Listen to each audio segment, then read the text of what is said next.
रहे हैं? क्यों आज भवन के अंदर लोग व्यभिचार कर रहे हैं? क्यों आज लोग संबंध बना रहे हैं? क्यों परमेश्वर के भय आज उनके अंदर नहीं है? क्योंकि उनका जो सोच है दोस्तों उनके नियंत्रण में नहीं है। ना आज परमेश्वर का भय है उनके अंदर में। परमेश्वर कहता है पुत्र पिता का आदर करता है, दास स्वामी का आदर करता है, चेला गुरु का आदर करता है। यदि मैं पिता हूं तो मेरा आदर कहां है? मैं तुम्हारा पिता हूं तो मेरा भय तुम्हारे अंदर कहां है? मुझे बताओ कोई एक व्यक्ति की जो परमेश्वर का भय मानता हो और व्यभिचार करता हो? कोई एक व्यक्ति बताओ कि परमेश्वर के भय मानता हो तो और गंदे वीडियो को देखते हो? परमेश्वर के भय मानते हुए अश्लील फोटो को देखते होंगे? ये परमेश्वर व्यभिचार से बचाएगा और शुद्ध करके अपने स्वर्ग लोक पर लेकर जाएगा और उसी का आदर और महिमा युगानुयुग होता रहे। हालेलुया, ताली बजाकर हालेलुया। प्रभु की महिमा हो। Thank you Jesus, praise the Lord.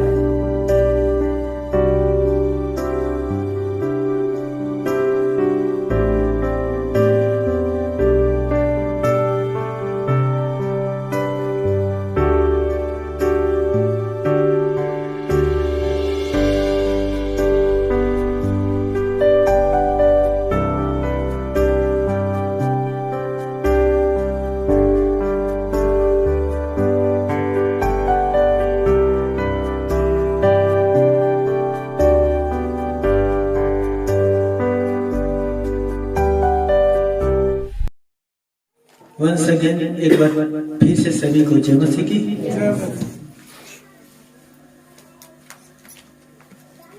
आज की वचन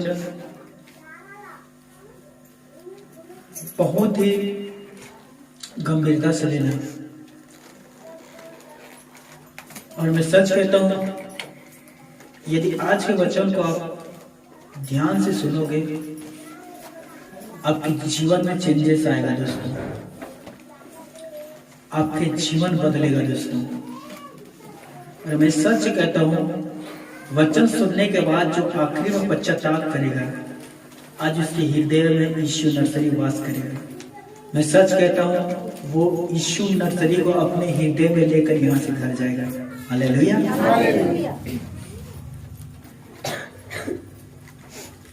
जैसे कि प्रभु के दास उसके पास आए दिन बहुत सारे लोग आते हैं प्रार्थना करवाने के लिए, नाना प्रकार की समस्याओं को लेकर आते हैं।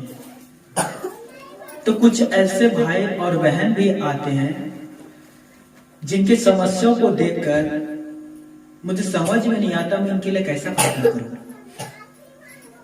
कैसे इनके लिए परमेश्वर से प्रार्थना करूं। एक भाई आया कुछ सप्ताह पहले और उसने मुझसे कहा भाई मैं किसी से प्यार करता हूं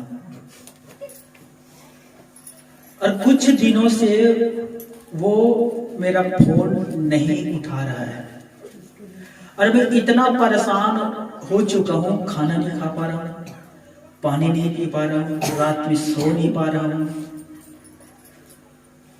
मैं इतना परेशान हूं भैया कि कुछ भी काम करने का मन नहीं करता, पागलों के जैसे मैं इधर और उधर घूम रहा हूं। यदि मेरा हालत ऐसा ही रहेगा भैया तो मैं सच कहता हूं मैं आत्महत्या कर लूंगा। सच में उसके बात को सुनकर मुझे भी दुख लगा और मैंने कहा हे मेरे भाई जब तू उससे इतना प्यार करता है तो शादी कर ले। उसने कहा मैं शादी नहीं कर सकता भाई। मैंने कहा क्यों भाई, जब आप इतना प्यार करते हो उसके लिए आप खाना पीना छोड़ दिया, रात को सो नहीं पा रहे हो, यहाँ तक पागलों के जैसे घूम रहे हो, इससे अच्छा शादी कर ले। मैं शादी नहीं कर सकता उसने कहा। मैंने पूछा क्यों, वाई? उसने कहा मेरा पहले ही शादी हो गया है।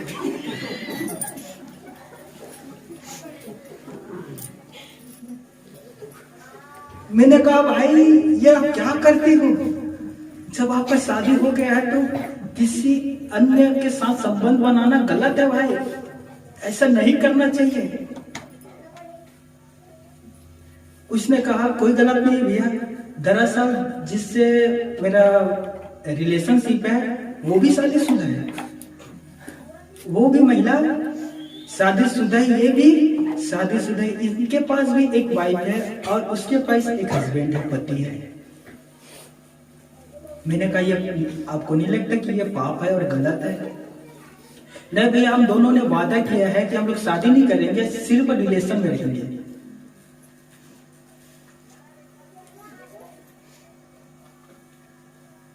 मैंने उस भाई से कहा देखिए भाई, जब आपके पास पहले से पत्नी है तो दरअसल ये रिलेशनशिप नहीं है, ये व्यभिचार है, और ऐसा काम करना परमेश्वर की नजर में घृणा है। मैंने उससे कहा, मैं निवेदन करता हूं भाई, मैंने बहुत सारे परमेश्वर के वचन भी बताया, उसके द्वारा उससे कहा यह पाप है, और उससे कहा यदि आप इससे बाहर आना चाहते हो, भगवान आइए, मैं आपके लिए प्रार्थना करूंगा, परमेश्वर आपके जीवन को बदलेगा, और मैं सच कहता हूँ ये बुरी अभिलाषों से बाहर निकल आओगे।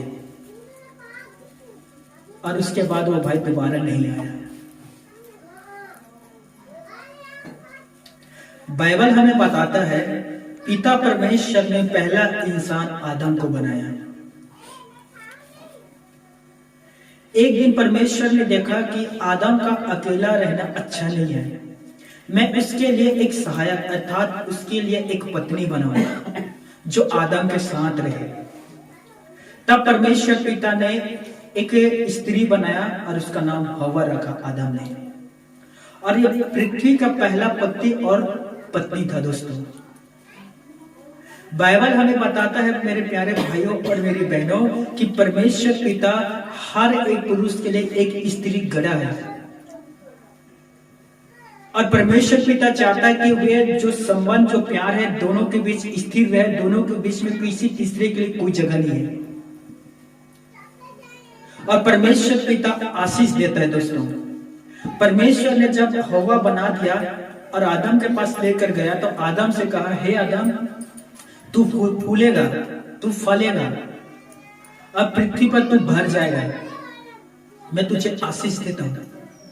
और जब हम उत्पत्ति 4 अध्याय पर आते हैं तब हम पाते कि आदम हवा के पास गया और उनके बीच संबंध बना, और पहला बच्चा जो उत्पन्न हुआ वो था कैन, संबंध के द्वारा। फिर आदम हवा के पास गया, फिर उसके एक और बच्चा हुआ जिसका नाम था हबील।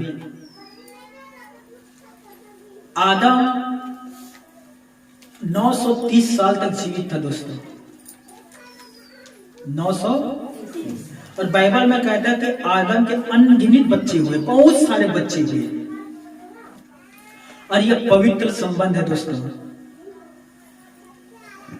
पति पत्नी के बीच जो संबंध होता है वो एक वरदान है। दोस्तों, कोई पाप नहीं है उसमें, वो एक अच्छा वरदान है ताकि नई आने वाली पीढ़ी आए इस पृथ्वी पर, नई पीढ़ी उत्पन्न हो, इसमें कोई पाप नहीं है। महिलाओं के तुलना में पुरुष में कुछ ज्यादा ही इच्छा उत्पन्न होता है। ध्यान से सुनिए दोस्तों, परमेश्वर पिता ने हर एक इंसान के अंदर इच्छा दिया है। दोस्तों, हर एक इंसान के अंदर इच्छा शक्ति है। कुछ लोग हैं जो इस इच्छा शक्ति को अपने कंट्रोल में, नियंत्रण में रखते हैं, लेकिन कुछ ऐसे लोग हैं जो इसके बाहर चले जाते हैं, और जो इसके बाहर जाते हैं वो ही किसी तीसरे के साथ व्यभिचार करता है। अपने इच्छा को अपने कंट्रोल में रखना बहुत जरूरी है। दोस्तों, जैसे कि मैंने पहले ही कहा था कि किसी भी नशे की शुरुआत थोड़े से ही होता है। यदि कोई भी व्यक्ति उसे अपने नियंत्रण में नहीं रखता तो फिर वो आगे जाकर बुरी लत में बदल जाता है। संबंध भी ऐसा ही है। दोस्तों, मैं मानता हूं महिलाओं से ज्यादा पुरुषों में ये इच्छा ज्यादा उत्पन्न होता है, लेकिन आप इसे कंट्रोल में कर सकते हैं। यदि आप इसे कंट्रोल में नहीं करोगे तो जैसे कि ड्रग्स लेने वाले ड्रग्स के एडिक्ट हो जाते हैं, आदी हो जाता है, वो यदि ड्रग्स नहीं लेगा तो वो अपने शरीर को नुकसान पहुंचाने लगता है। शराब पीने वाले यदि शराब नहीं पिएंगे शाम को तो वो पागलों के जैसे घूमने लगते हैं, क्योंकि उसके पूरे शरीर में वो हावी हो चुका है, उसके पूरे शरीर में वो बस चुका है। दोस्तों, एक भाई मेरे पास आया और उसने कहा भाई मैं यदि शाम को शराब नहीं पीता तो मेरा हाथ जो है आप ही आप कांपना शुरू कर देता है, मैं थरथराने लगता हूँ, मैं पसीना पसीना हो जाता हूँ और वो बुरी लत बन जाता है। मेरे प्यारे भाइयों और मेरी बहनों, परमेश्वर ने आपको सुंदर जीवन साथी दिया है और अब यह आपके कर्तव्य है कि अपने जीवन साथी की इच्छाओं को पूरा करें। ये आपकी जिम्मेदारी है कि परमेश्वर ने जिसे आपको दिया है उसके हर एक इच्छाओं को पूरा करें, उसके जरूरतों को पूरा करें, उसके साथ आप रहे, उसके अच्छाई को देखें। हालेलुया। यदि किसी भी प्रकार के आपके मन पर गलत थॉट अभी भी आता है, गलत विचार, तो उससे बचने के लिए आपके पास परमेश्वर के पाक वचन है और वचन में आपको बताया गया है कि किसके साथ हमें किस प्रकार के व्यवहार रखना है। स्त्रियों के साथ हमें कैसे व्यवहार रखना है, पुरुषों के साथ हमें कैसे व्यवहार रखना है। मेरी एक माँ है दोस्तों जिसने मुझे जन्म दिया, लेकिन आज मसीह में मेरे बहुत सारे माँ हैं, मैं सच कह रहा हूं। मेरी एक बहन है जो एक ही गर्भ से हम लोग निकले हैं, लेकिन मसीह में मेरे बहुत सारे बहनें हैं। आज मेरे एक भाई है जो हम लोग एक ही गर्भ से उत्पन्न हुए, लेकिन आज मसीह में मेरे बहुत सारे भाई हैं और वो पवित्र रिश्ता है दोस्तों। मैं कभी भी उनके विषय में गलत विचार नहीं ला सकता। इससे हम कैसे बचें, गलत विचारों से कैसे बचें? जवानों को कहना होता है भैया कि हम किसी को देखते हमारे मन पर गलत विचार आना शुरू हो जाते हैं, हम ना चाहते हुए भी गलत विचार आना शुरू हो जाते हैं। जवान लड़के कहते हैं कि किसी लड़की को देखकर भी हमारे विचार पर गलत गलत विचार आने लगते हैं, मन पर गलत गलत धारणा आने लगता है। हम कैसे इनसे बचें? कुछ तो और आगे निकल जाते, कहते सपने में भैया कोई एक्टर आ जाता है, पिक्चर ही क्यों देखते हो? बताइए हम इससे कैसे बचें? तो आप सभी पवित्र शास्त्र बाइबल से पहला थिमुथियुस 5वें अध्याय, पहला थिमुथियुस 5वें अध्याय पृष्ठ नंबर 291 नए नियम पर है।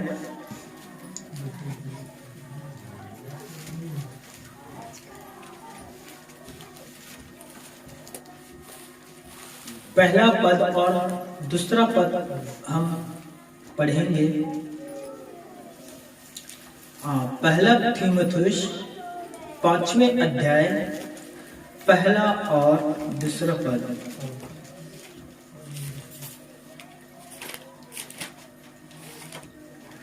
वचन कहता है,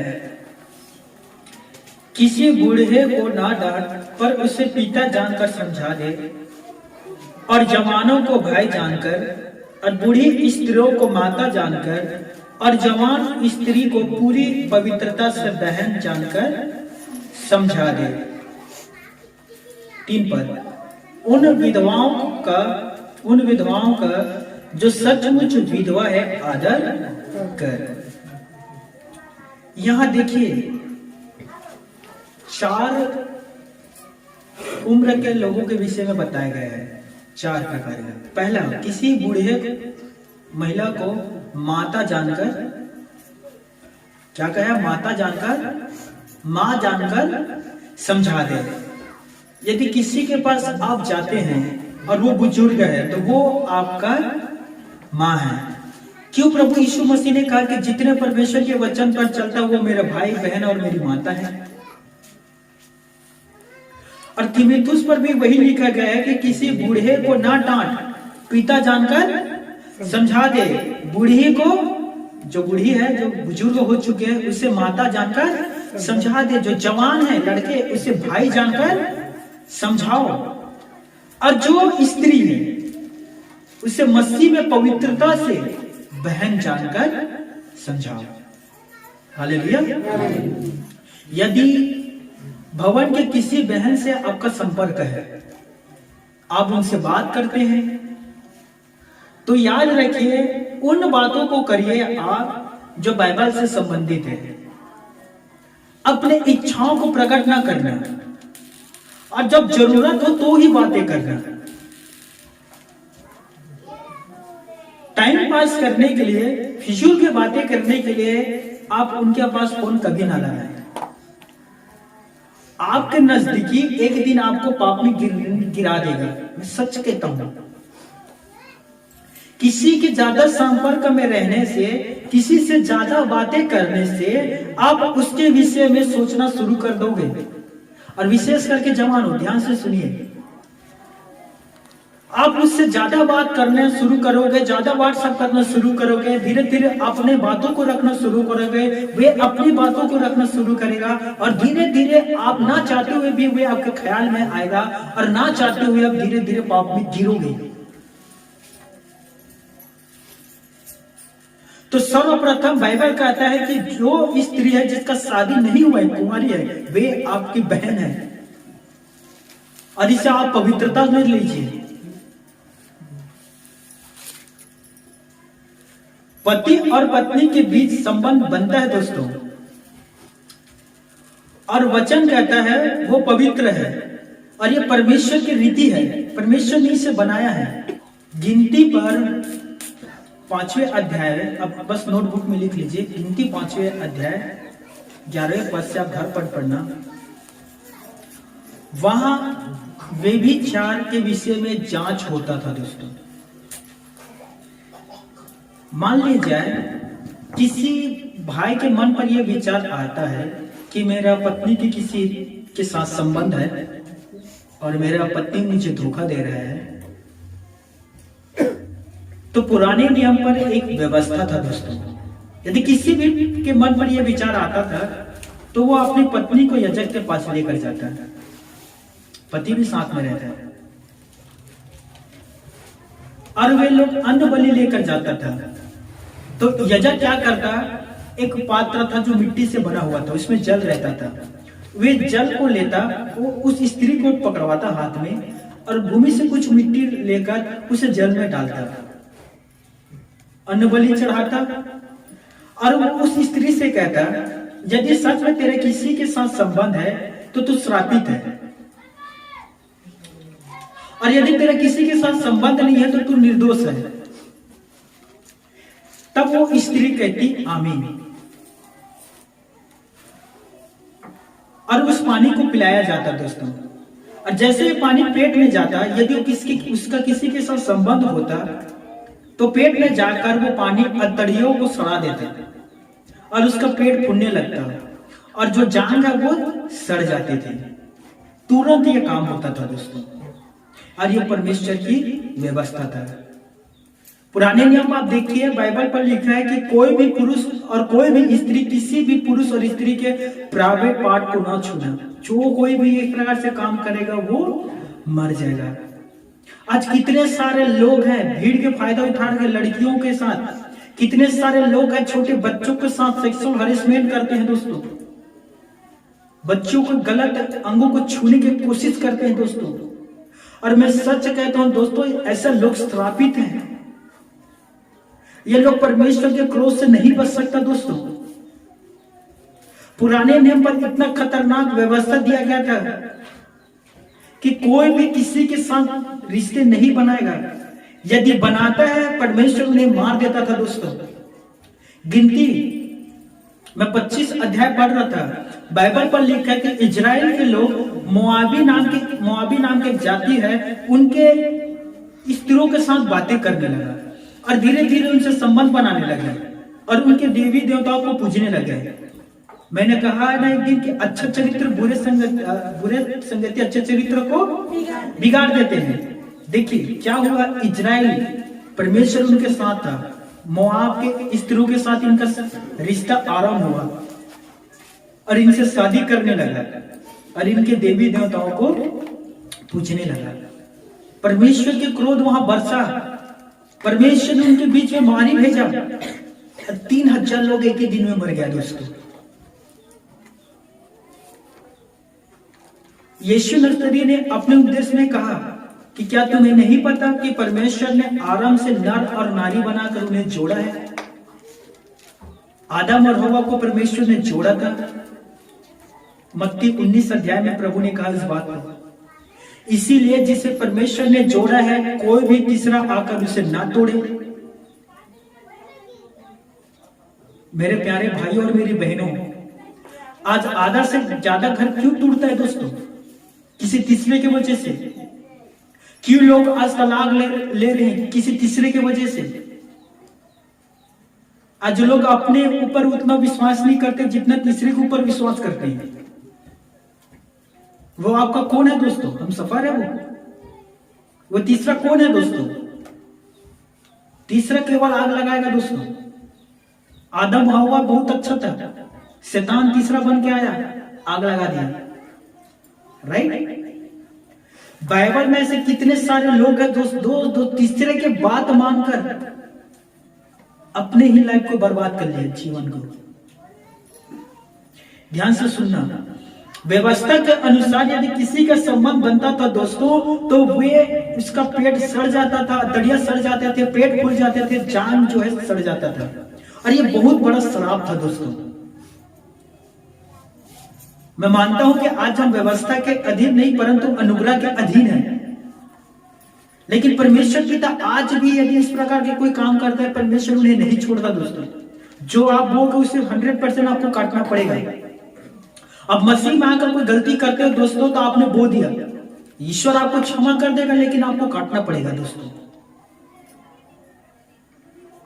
लेवस्था 18 अध्याय 6 पद से आगे पढ़ना, लिख लीजिए नोटबुक में से। लेवस्था 18वें अध्याय 6 पद, खोलना नहीं है बाइबल, बहुत लंबा है, मैं आपको बताता हूं। वहां लिखा गया था किसी के साथ संबंध नहीं बनाना है, वर्जित है।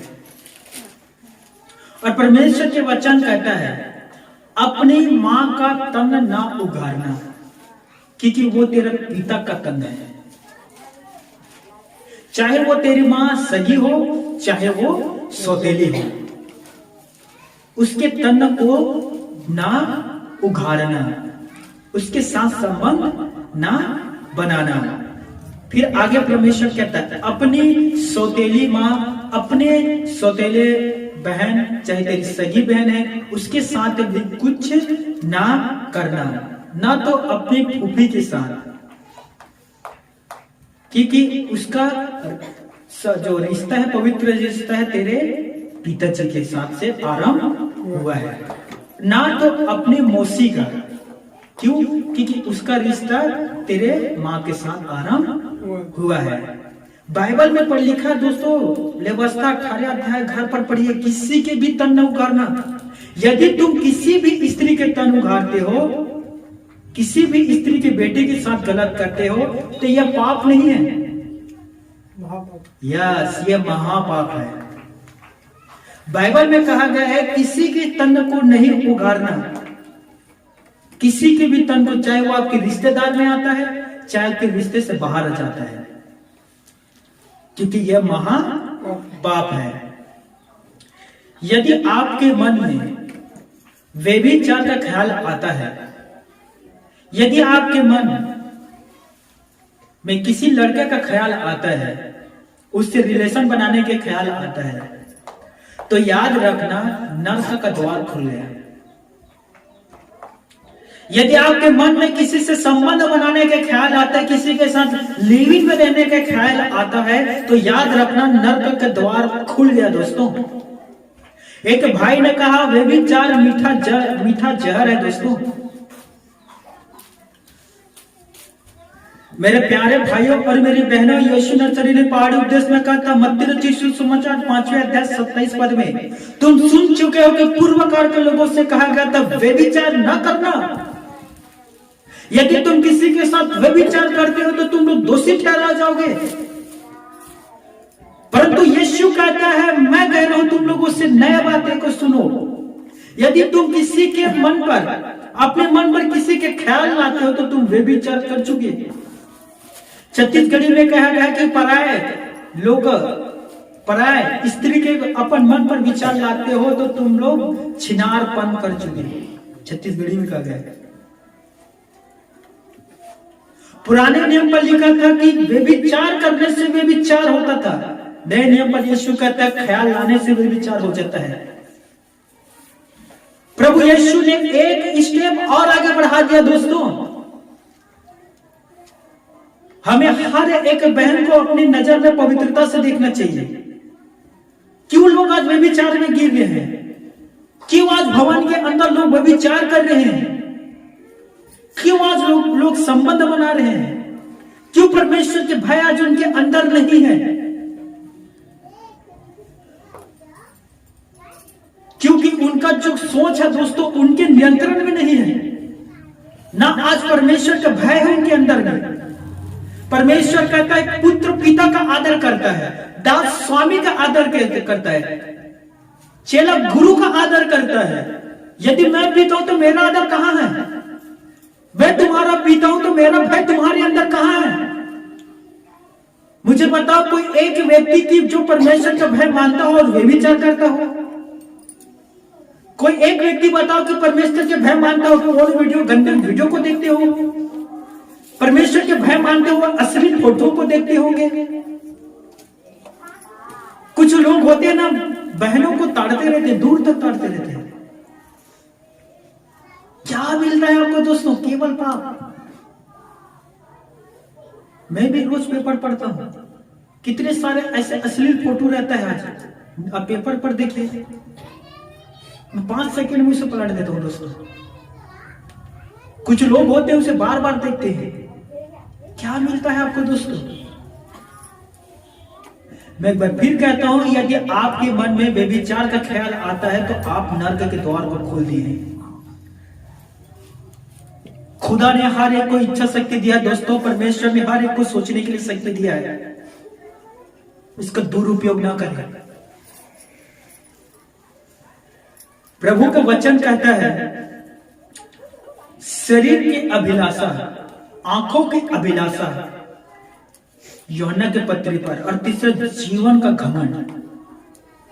ये तीनों चीज परमेश्वर की ओर से नहीं है। ध्यान से सुन लीजिए। यदि कोई व्यक्ति तीनों चीज की लालसा करता है तो उसमें परमेश्वर का प्रेम है ही नहीं। शरीर की अभिलाषा, पौलुस कहता है हे परमेश्वर, मैं अपने शरीर की अभिलाषा को मारने के लिए, मैं अपने शरीर के अभिलाषा को कूटने के लिए अपनी बॉडी को मारता हूं ताकि मैं उसमें गिर ना पड़ूं। क्या पतरस ने आपको नहीं कहा है दोस्तों कि शरीर आत्मा के विरोध में और आत्मा शरीर के विरोध में लालसा करता है?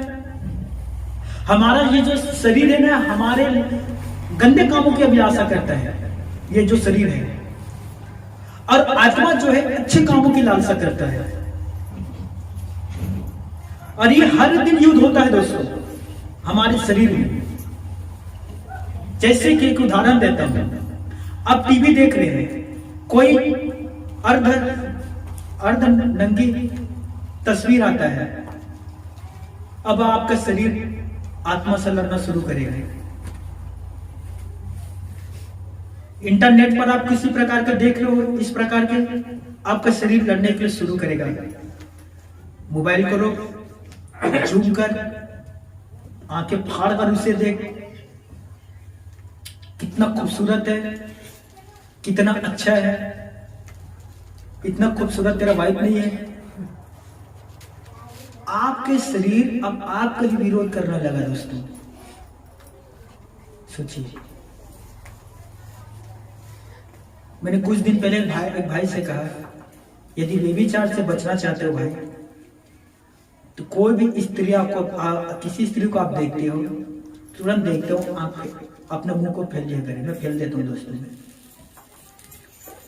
मैं सच कहता हूँ, मैं किसी को देखता हूँ, मैं अपने चेहरे को फैल लेता हूँ दूसरी तरफ। बाइबल बताता है हमें, दाऊद राजा एक दिन शाम को सोकर उठा, वो छत के ऊपर टहल रहा था। टहलते टहलते उसने एक स्त्री को नहाते हुए देखा और वो स्त्री बहुत खूबसूरत थी। दाऊद का नजर उस पर पड़ा और दाऊद उसे देखते रह गया। फिर दाऊद ने अपने मंत्री को बुलाया और कहा वो स्त्री के विषय में पता कर, वो कौन है।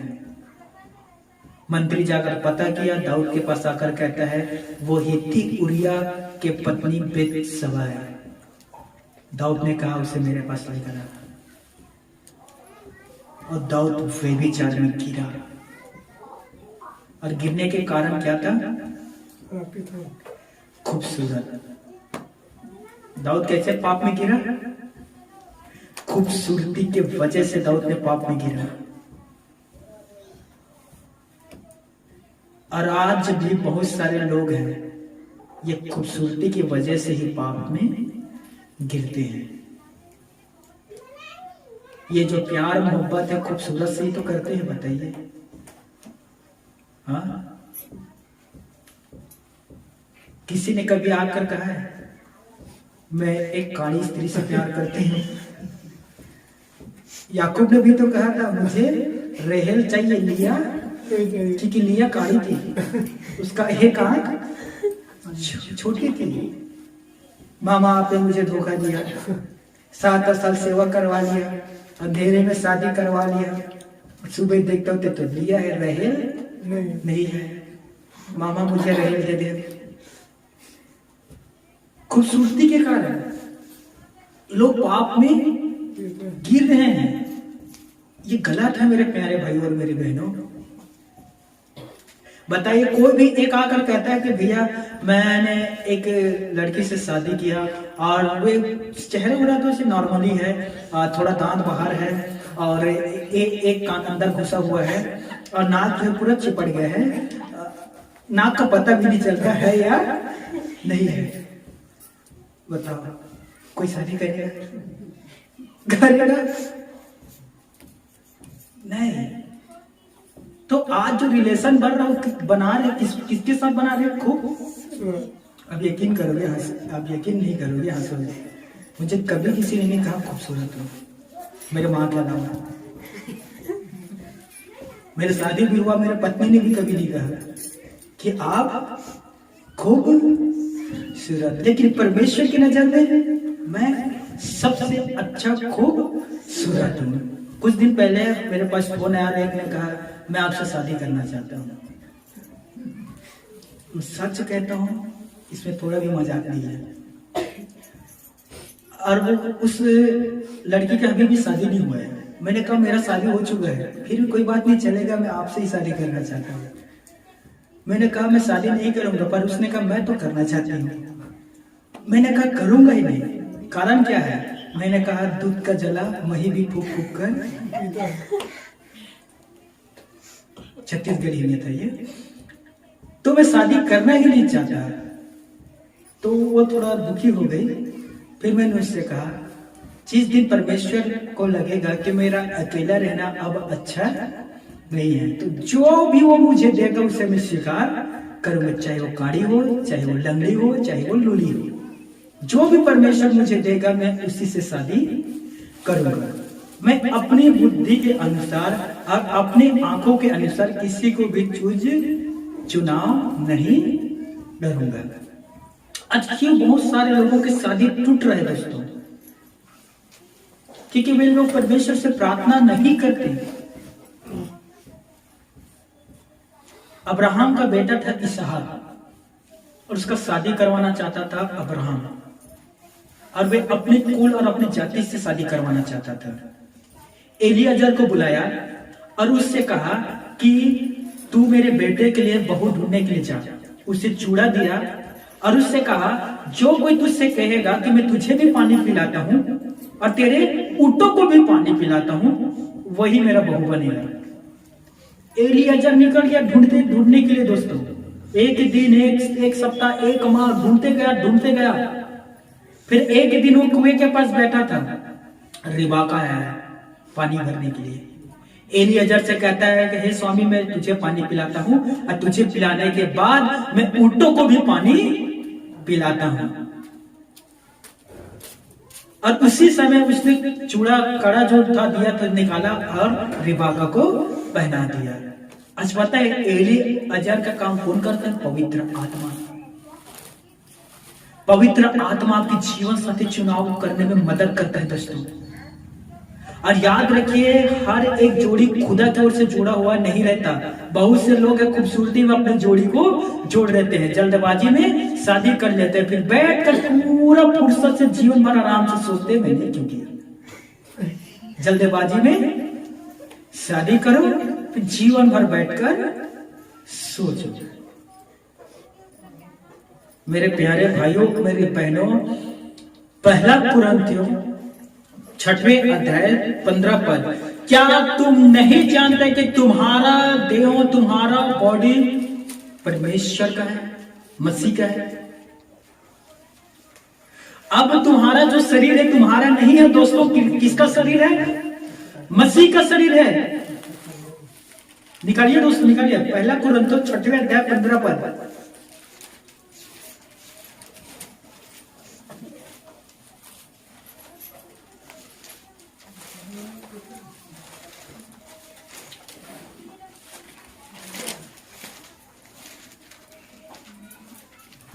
पहला कुरिन्थियों 6वें अध्याय और 15वां पद।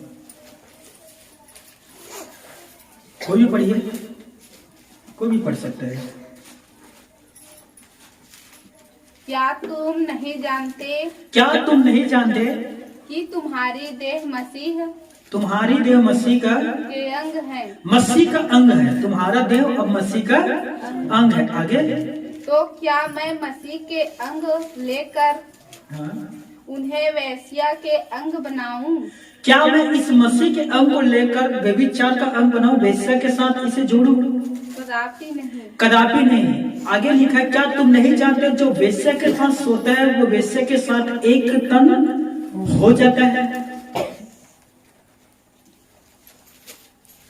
पुराने नियम पर लिखा है कि वेश्या कराने वाले आत्मा ने लोगों को भरमाया कि परमेश्वर के काम छोड़कर ये काम करे, वेश्या के काम करे, गलत काम करे, गलत संबंध बनाए। याद रख लीजिए दोस्तों, यह बात आपको पता होना चाहिए। ये जो व्यभिचार हो रहा है ना दोस्तों, ये कराने वाला जो स्वर्गदूत है, पृथ्वी पर उनकी गिनती अनगिनत है दोस्तों। ये मनुष्य के शरीर को ढूंढता है अपनी इच्छाओं को पूरा करवाने के लिए। उत्पत्ति 6वें अध्याय पर यही लिखा गया है दोस्तों। जब परमेश्वर ने देखा कि स्वर्गदूत गलत काम कर रहे हैं, परमेश्वर ने उन्हें निकाल दिया। इसीलिए आज वो पृथ्वी पर घूमकर ये गलत काम करवा रहे हैं दोस्तों। क्या तुम्हें नहीं पता कि तुम्हारा अंग मसीह का अंग है? क्या तुम नहीं जानते दोस्तों कि अब मसीह तुम्हारे अंदर है और तुम मसीह में हो?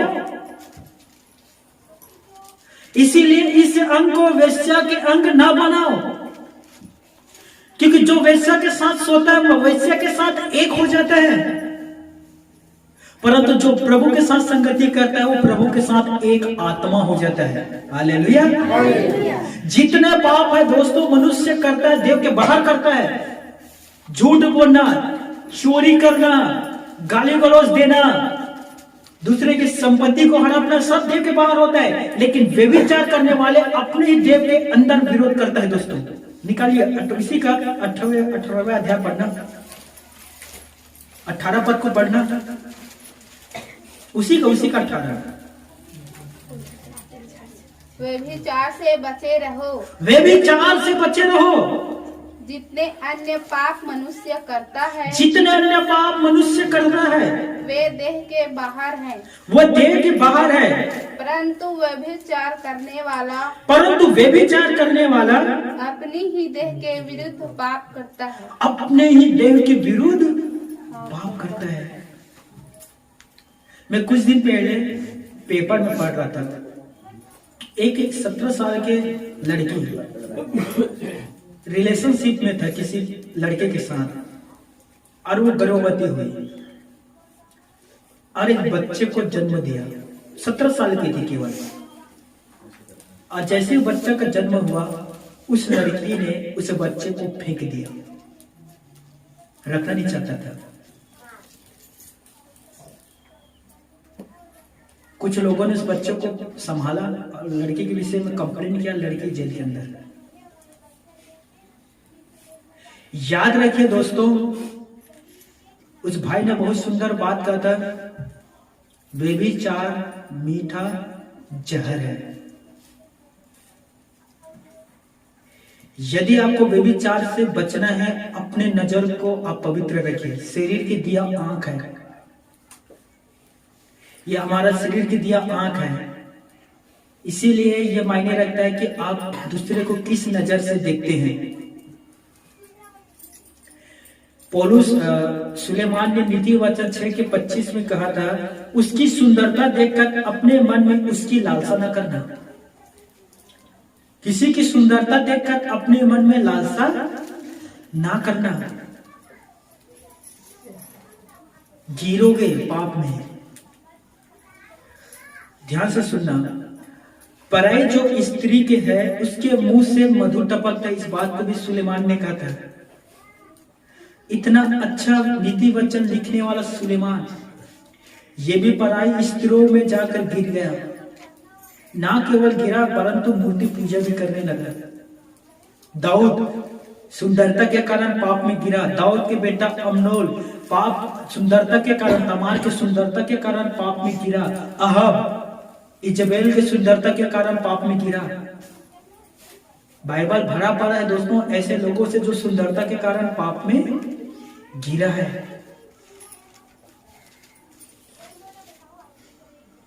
मुझे बताइए, परमेश्वर आपके पास एक दिन आता है और कहता है, मेरे बेटा तू शादी के लिए प्रार्थना कर रहा था, मैंने तेरे लिए एक लड़की ढूंढ लिया है, वो तेरा जीवन साथी है। और वो उस कलेसिया में रहती है, वहां जा पास्टर से बात कर, मैंने पास्टर को पहले ही बता दिया है। अब सुबह हुआ, गाड़ी स्टार्ट की, प्रभु का धन्यवाद करते हुए उसके पास पास्टर के पास गए और कहा, फलाने नाम का लड़की कहाँ है, मैं उसे देखने के लिए आया हूँ। प्रभु ने मुझे प्रार्थना में बताया है। लड़की आपके पास आते हैं, आप परमेश्वर को धन्यवाद देते हैं, पर लड़की में कुछ कमी था दोस्तों, ज्यादा नहीं, हल्का सा कमी था, तो थोड़ा खुरा कर चलती थी, थोड़ा सा। बाकी चेहरा मीडियम थी, ज्यादा काली भी नहीं और ज्यादा सुंदर भी नहीं, मीडियम थी। लेकिन बाइबल के वो जानने वाली और बहुत अच्छा प्रार्थना योद्धा थे। अब क्या करोगे दोस्तों? परमेश्वर के बताए हुए से शादी करोगे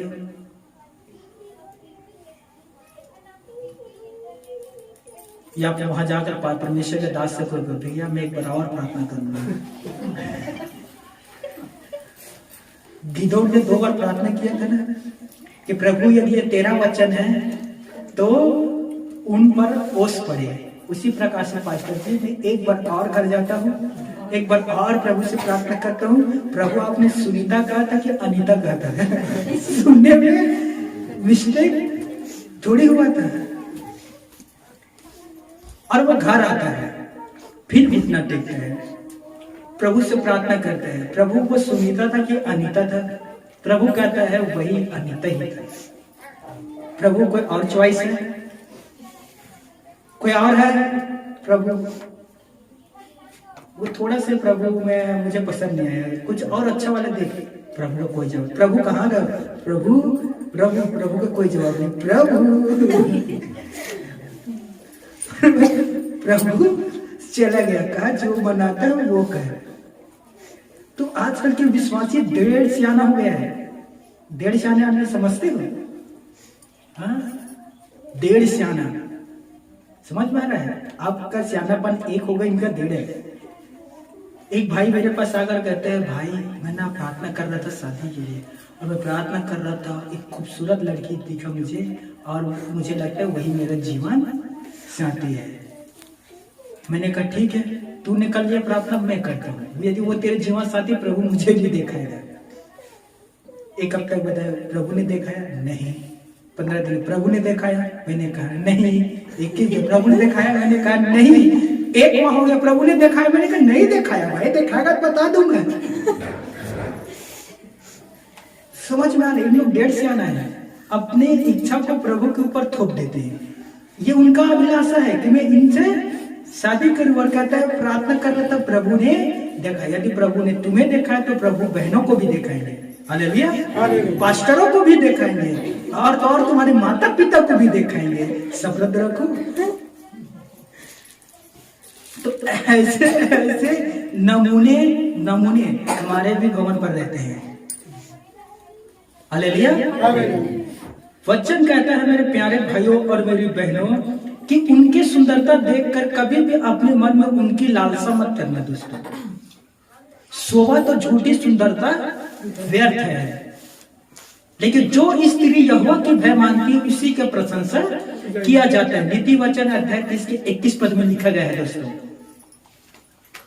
सबूत देशक में श्रेष्ठ गीत के लिखने वाला कहता है, हे यरूशलेम की पुत्रियों मैं काली हूं परंतु सुंदर हूं, मैं अपने चाल चलन के द्वारा सुंदर हूं, प्रभु के साथ जो मेरा रिश्ता उसके कारण मैं सुंदर हूं, हालेलुया। मायने क्या रखता है शरीर की सुंदरता की, मनुष्य के चाल चलन दोस्तों? यस, मनुष्य के चाल चलन, मनुष्य का संबंध परमेश्वर के साथ कैसा, यह मायने रखता है दोस्तों।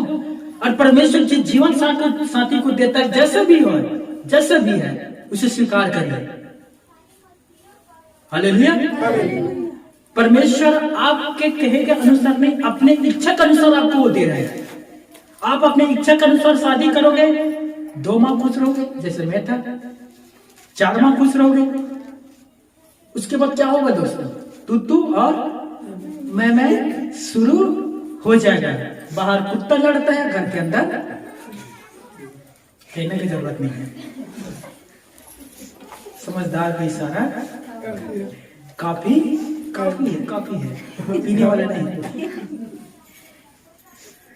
ध्यान से सुनिए, व्यभिचार से बचने के लिए क्या करें जवान? व्यभिचार से बचने के लिए हम क्या करें? कुरिन्थियों के ऊपर ही होना एक पद, उसी के कुरिन्थियों, पहला कुरिन्थियों 7वें अध्याय पहला पद।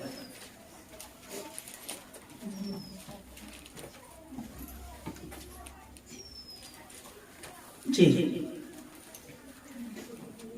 पहला कुरिन्थियों 7वें अध्याय पहला पद पढ़िए।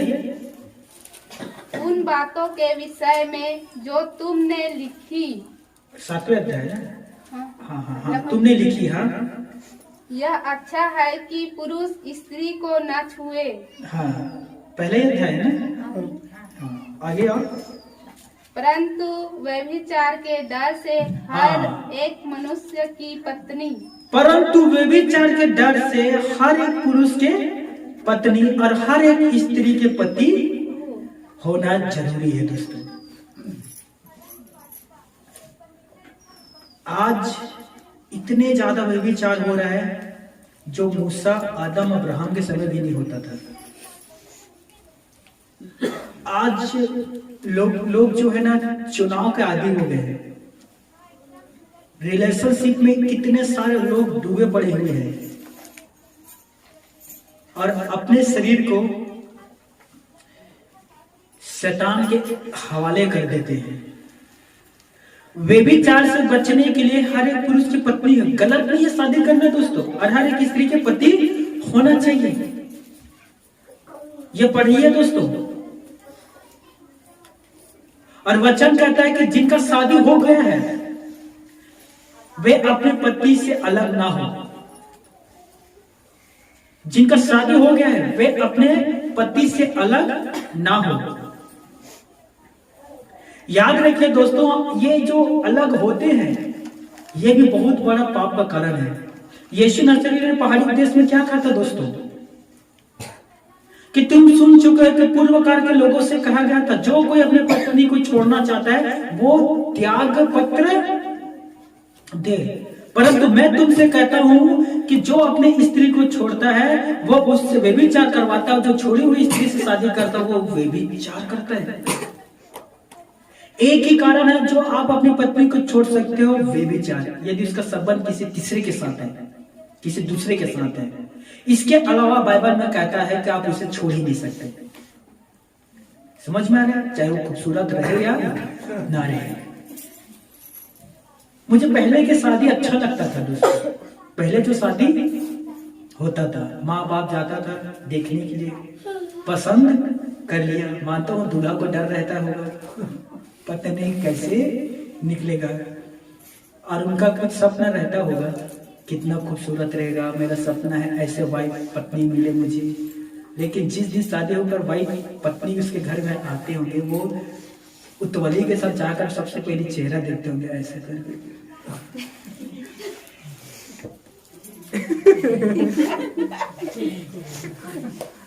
देखेगा कि नहीं देखेगा? सबसे पहले जाकर घूंघट उठाएगा, चेहरा देखेगा। मैं तो हॉलीवुड सोच रहा था, तो बॉलीवुड निकल गया। हालेलुया। फिर चिल्ला कर कहता, बाबूजी आपने क्या कर दिया? ये क्या लेकर आए हो? हालेलुया।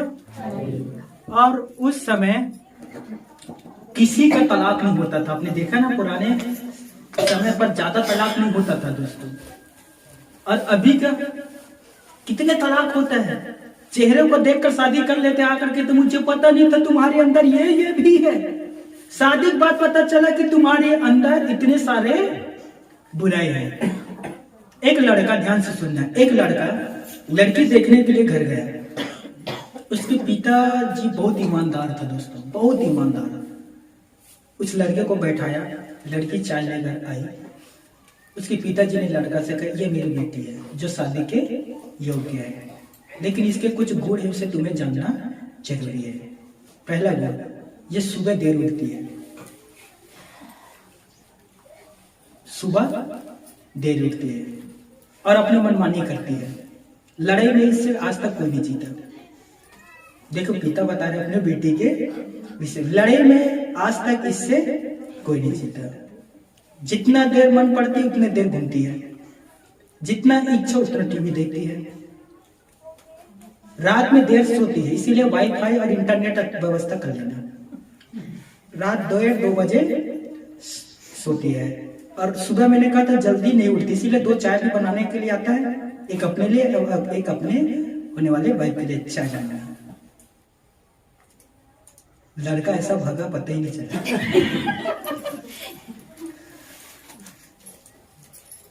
कोई ऐसा करेगा?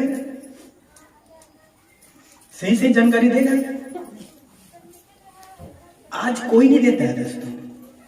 अच्छे बातों को बताएंगे, हाँ मेरी बेटी घर के सारे काम करती है, जो कुछ काम करती है। मेरी बेटी बहुत बात मानती है। मैंने कहता हूँ यहाँ बैठे रहो, गाय है गाय है। राइट? जब शादी हो जाता है तब पता चलता है गाय नहीं, दरअसल बैल की। और मेरे गले पर, यस मेरे गले पर समझदार हो। हालेलुया। मेरी बहनों, सिर्फ आपके भाइयों के विषय में यही होता है। इनके विषय भी में जाकर पिता अच्छा सही बातों का ढिंढोरा पीटते हैं, लेकिन शादी के बाद पता चलता है कि ये ऐसा नहीं था। उदाहरण के तौर पर, मैं लड़की देखने के लिए गया, मेरा शादी होने वाला था। मुझे कुर्सी में बैठाया, मैं बैठा, चाय लेकर आया।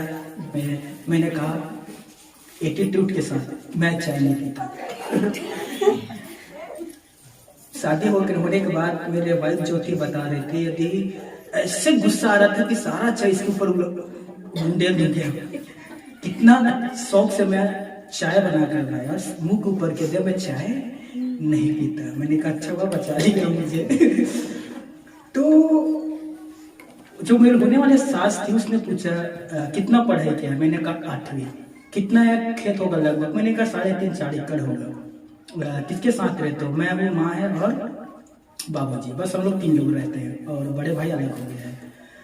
और पूछा कि अच्छा मामा गाँव कहाँ है? ये वो दुनिया भर का। ये नहीं पूछा नशा करते हो? एक दिन में कितने चढ़ा लेते हो? 2 पेग, 3 पेग? सफेद पीते हो कि लाल भी पीते हो?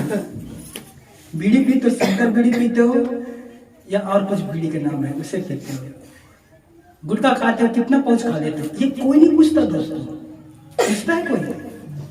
पूछता है दोस्तों? नहीं। और माँ बाप भी नहीं बताते कि ये बुराई मेरे बेटे के अंदर है।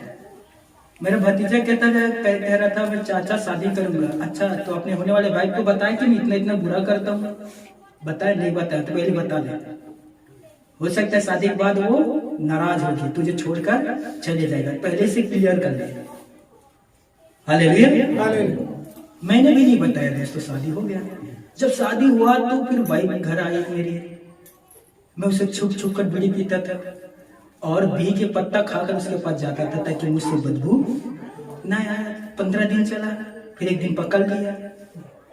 मुझे बताया नहीं क्या बीड़ी पीते हो? मैंने कही तो शुरुआत है। आगे देख और क्या होता है। शराब पी कर आया, मुझसे बदबू, आप शराब भी पीते हो? मैंने कहा यही तो दूसरा स्टेप है।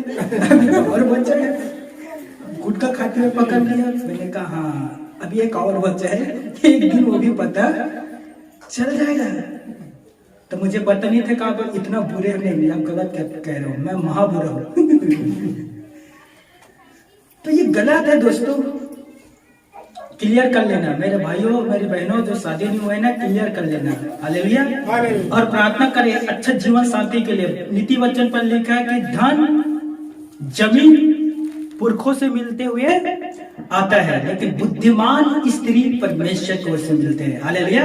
और हर एक बुद्धिमान स्त्री घर को बनाती है। हालेलुया। और वो केवल परमेश्वर के ओर से आपको मिलेगा दोस्तों। इसीलिए अच्छे स्त्री के लिए परमेश्वर से प्रार्थना करिए, अच्छे जीवन साथी के लिए मेरे बहनों परमेश्वर से प्रार्थना करें। जो परमेश्वर देगा वो आपके लिए बेस्ट है। मैं सच कहता हूँ, बहुत सारे लोग हैं जो अपने बच्चों के लिए शादी के लिए जीवन साथी ढूंढता है, लेकिन उनके बच्चे को ये जीवन साथी अच्छा नहीं रहता दोस्तों। जाकर पता चलता है कि ये अच्छा नहीं है। मैं कहता हूं कि हमारे जो पिता ढूंढते उससे बढ़कर हमारे आत्मिक पिता ढूंढे जो स्वर्ग पर है। हालेलुया। हालेलुया। तो व्यभिचार से बचने के लिए क्या करना चाहिए? शादी करना चाहिए। वचन पर यही लिखा है। दूसरा, यीशु के जैसे भागना है। पोतीफार नामक एक व्यक्ति की एक पत्नी थी और यीशु उनके घर काम करता था। उस स्त्री ने यीशु से कहा मेरे साथ संबंध बना। उत्पत्ति मेरे ख्याल से 39 पद है। मेरे साथ संबंध बना। यीशु मना कर दिया, मैं ऐसा काम नहीं करूंगा, मैं अपने परमेश्वर की दृष्टि में गिरना नहीं चाहता। वो स्त्री हर दिन यीशु से बात करने लगी। हर दिन उससे कहती थी मेरे साथ संबंध बना, मेरे साथ संबंध बना। और उसका शादी पहले ही हो गया था दोस्तों स्त्री ने। एक दिन यीशु कुछ काम के लिए उसके घर के अंदर गया और उस दिन घर पर कोई नौकर नहीं था। स्त्री ने उसके कपड़ा को पकड़ा, अपने तरफ खींची और यीशु से कहा मेरे साथ सो। यीशु वहां से भागा और उसके कपड़े, जो यीशु का कपड़ा था स्त्री के हाथ में थे। यीशु भागा दोस्तों वहां से। आपको भी भागना पड़ेगा दोस्तों व्यभिचार से बचने के लिए। भागोगे तो ही आप आगे बढ़ पाओगे। आप वहां रुकोगे, नहीं मैं इसे समझाता हूं, सुनना, प्रभु हमारा कहता है ऐसा करना पाप है, वो आपको और खींचेगी। उसे क्या मतलब प्रभु क्या कहता है? उसे तो अपने शरीर के लालसा पूरा करना है। आप कहोगे मेरी बहन ऐसा काम ना कर, वो फिर भी आपको खींचेगी। यीशु भागा, आपको भी भागना है, तब आप व्यभिचार पर विजय पाओगे। हालेलुया। दूसरा, माफ करना, तीसरा, अब व्यभिचार से कैसे बचोगे? परमेश्वर के वचन को मनन करिए। 10 आज्ञा में से 2 आज्ञा इसी से संबंधित था। 7वां आज्ञा था तू व्यभिचार न कर। 7वां आज्ञा क्या था? तू व्यभिचार न कर। और 10वां, किसी की औरत की लालसा न कर। 2 व्यभिचार, इसमें जवान और शादीशुदा दोनों आते हैं। और किसी के स्त्री का लालच न करना, ये शादीशुदा।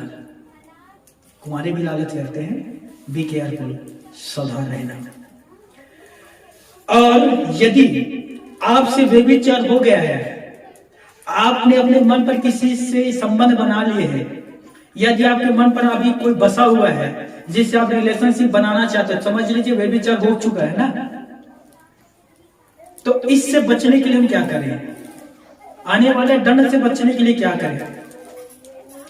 भैया आपने तो नरक का द्वार खोल दिया। मैं कुछ कहते भी होंगे या कहती होगी, हमने तो बड़ा वाला गेट खोल दिया गया, आप तो द्वार की बात कर रहे हो। हम इससे कैसे बचे?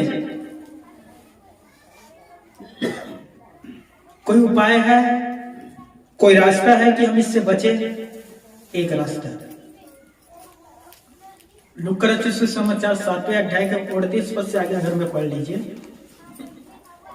एक रास्ता, एक दिन यीशु नर्सरी यहूदी के घर में भोजन कर रहा था, और एक पत्नी स्त्री को यह बात पता चला कि यीशु नर्सरी यहूदी के घर में भोजन कर रहा है। तब वो स्त्री यीशु के पास गया और यीशु के चरणों में गिर गई,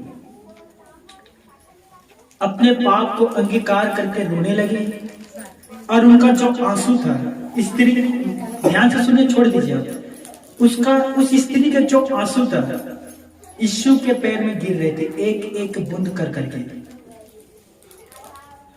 अपने आंसू से यीशु मसीह के पैर को धोया और अपने सिर के जो बाल थे उससे पोंछने लगा, उसके पैर को छुआ।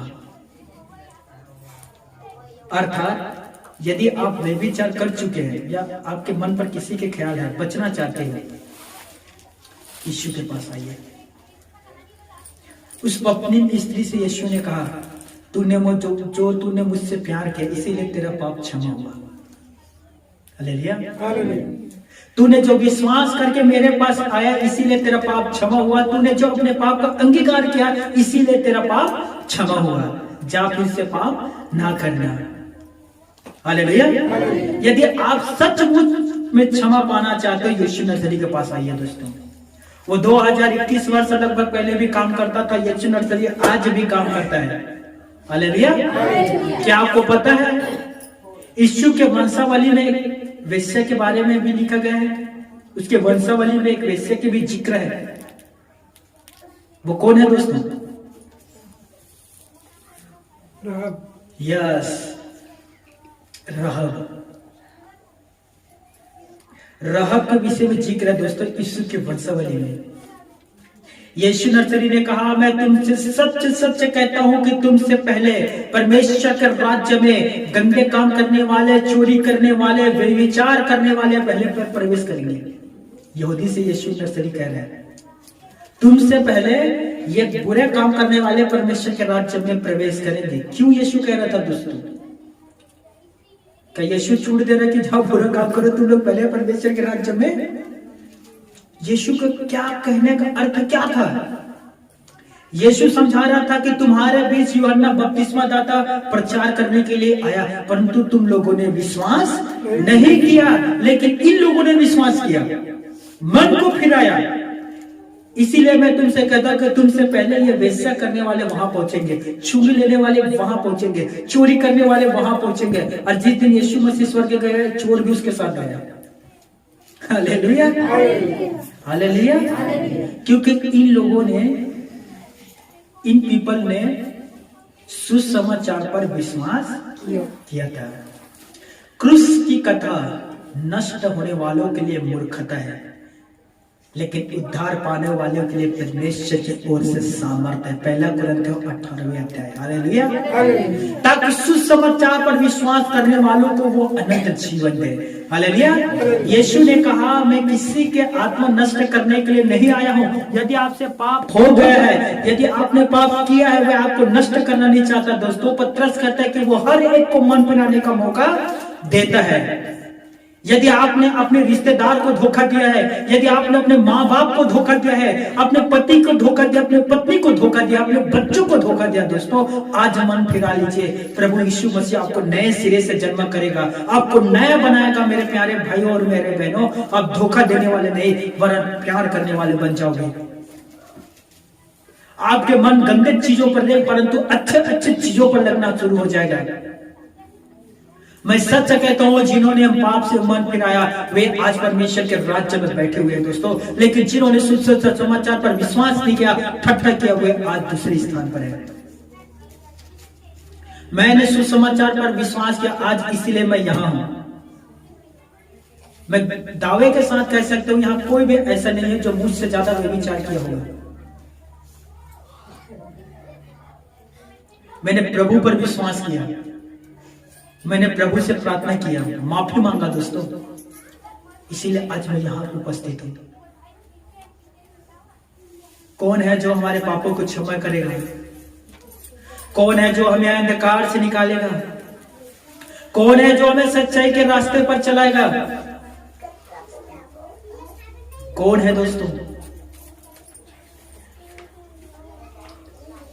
यीशु आया आपके बीच में और अभी भी आपके बीच में है।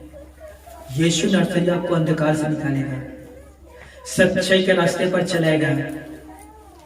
और मैं सच से कहता हूं, शैतान और पाप दोनों पर आपको विजय दिलाएगा। हालेलुया। याद रखिए, लड़ाई में जय केवल परमेश्वर की ओर से मिलता है दोस्तों। और जिसके पास आज परमेश्वर के पुत्र है और जो अपने यीशु मसीह के पुत्र को अपने जीवन पर जगह देना चाहते हैं, अपने हृदय में लाना चाहते हैं, मैं सच कहता हूं, आप भी पाप पर जय पाओगे। हालेलुया। आज आप यीशु को अपने हृदय पर लेकर यहां से जाओगे दोस्तों, और यीशु सदा आपके साथ रहेगा, पवित्र आत्मा सदा आपके साथ रहेगा। वे आपको सच्चाई के मार्ग पर चलाएगा, आपको पाप में गिरने नहीं देगा दोस्तों। ये मेरा गारंटी है। हालेलुया। आई होप, मैं उम्मीद करता हूं कि आज के वचन से आपने बहुत कुछ सीखे हैं। जितने लोगों ने सीखा है वो कहे आमीन। प्रभु की महिमा हो। हम व्यभिचार से बचाए जाएंगे। हालेलुया। अब मैं परमेश्वर व्यभिचार से बचाएगा और शुद्ध करके अपने साथ स्वर्ग लोक पर लेकर जाएगा, और उसी का आदर और महिमा युगानुयुग होता रहे। हालेलुया। ताली बजाकर हालेलुया। प्रभु की महिमा हो। Thank you Jesus, praise the Lord. वो हमें हर प्रकार की बुराई से बचाएगा दोस्तों। कितना महान है हमारा परमेश्वर, हमारे विषय में सोचता है, हमारे विषय में फिक्र करता है दोस्तों। आदम ने पाप करके परमेश्वर से दूर हो गया, लेकिन परमेश्वर आदम से कभी दूर नहीं हुआ। परमेश्वर आपसे कभी दूर नहीं होगा। हालेलुया। आज शैतान को जाकर कहना है, शैतान मैंने पाप किया, कोई बात नहीं, मैं दूर हुआ, खुदा दूर नहीं है। आज वो यही है। मैं माफी मांगता हूँ, परमेश्वर मुझे फिर से सीने से लगा लेगा, सीने से। हालेलुया। Thank you Lord. मैं आप सबके लिए प्रार्थना करने जा रहा हूँ।